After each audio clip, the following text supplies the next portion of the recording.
Recorded Books and One Click Digital present What We Find by Robyn Carr. Narrated by Thérèse Plummer. A quote from Hans Christian Andersen. Just living is not enough. One must have sunshine, freedom, and a little flower.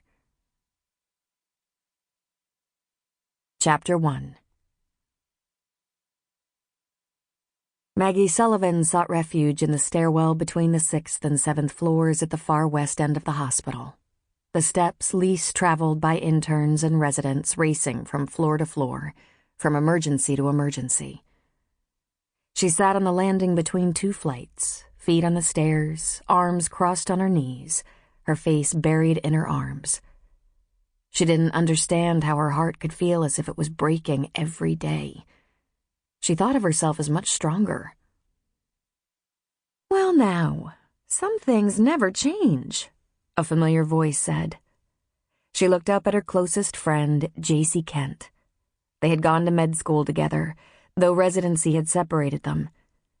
J.C. was an OB and Maggie a neurosurgeon. And they had hidden in stairwells to cry all those years ago when med school life was kicking their asses. Most of their fellow students and instructors were men. They refused to let the men see them cry. Maggie gave a wet, burbly huff of laughter. "How'd you find me?" Maggie asked.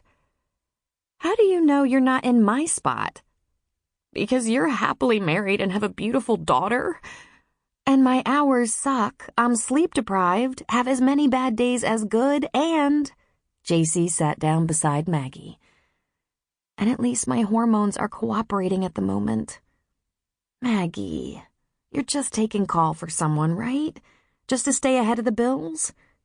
"Since the practice shut down," Maggie said. "And since the lawsuit was filed."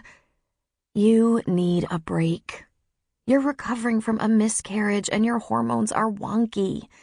You need to get away, especially away from the emergency room. Take some time off.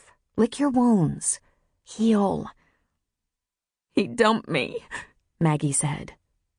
JC was clearly shocked. "What?" "He broke up with me. He said he couldn't take it anymore. My emotional behavior, my many troubles. He suggested professional help." JC was quiet.